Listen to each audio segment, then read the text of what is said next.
azan disyariatkan di Madinah pada tahun pertama Hijriah. Inilah pendapat yang lebih kuat. Di antara dalil yang mendukung pendapat ini adalah hadis Ibnu Umar, di mana beliau berkata, kaum muslimin dahulu ketika datang di Madinah, mereka berkumpul lalu memperkira-kira waktu sholat tanpa ada yang menyerunya. Lalu mereka berbincang-bincang pada satu hari tentang hal itu.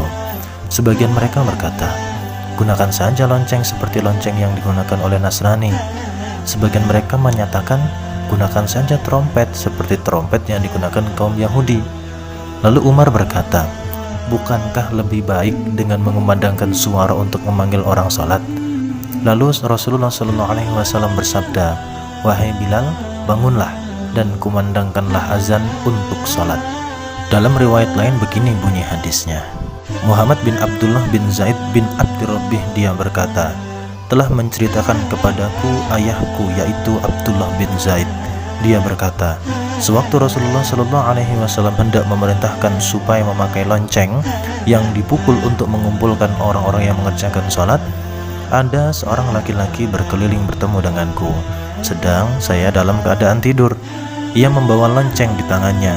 Maka saya berkata, wahai hamba Allah, apakah kamu mau menjual lonceng ini? Dia bertanya, apa yang akan kamu lakukan dengannya? Saya menjawab, saya akan pakai untuk memanggil orang-orang mengerjakan sholat. Kata orang itu, maukah saya tunjukkan kepadamu yang lebih baik dari itu? Saya katakan kepadanya, oh tentu. Orang itu berkata, engkau ucapkanlah.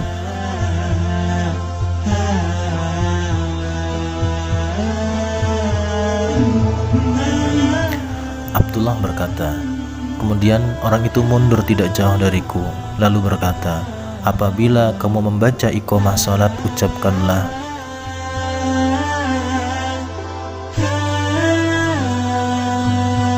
Maka keesokan harinya saya pergi menemui Rasulullah SAW dan memberitahukan kejadian mimpiku itu. Maka beliau bersabda, sesungguhnya mimpimu itu adalah mimpi yang benar insyaallah. Karena itu berdirilah bersama Bilal dan ajarkan kepadanya mimpimu itu, dan hendaklah dia yang azan, karena suaranya lebih lantang dari suaramu. Maka saya pun berdiri bersama Bilal, lalu saya ajarkan kepadanya bacaan-bacaan itu. Sementara dia menyerukan azan itu, dia berkata, kemudian Umar bin Khattab mendengar seruan azan itu ketika dia sedang berada di rumahnya. Lalu dia keluar sambil menarik pakaiannya dan berkata, demi zat yang mengutusmu dengan al-haq, wahai Rasulullah, sungguh saya telah bermimpi seperti mimpi Abdullah itu. Maka Rasulullah bersabda, maka segala puji hanya bagi Allah. Abu Daud berkata, demikian riwayat Az-Zuhri dari Sa'id bin Al-Musayyib dari Abdullah bin Zaid, dan disebutkan oleh Ibnu Ishaq dari Az-Zuhri, Allahu Akbar, Allahu Akbar.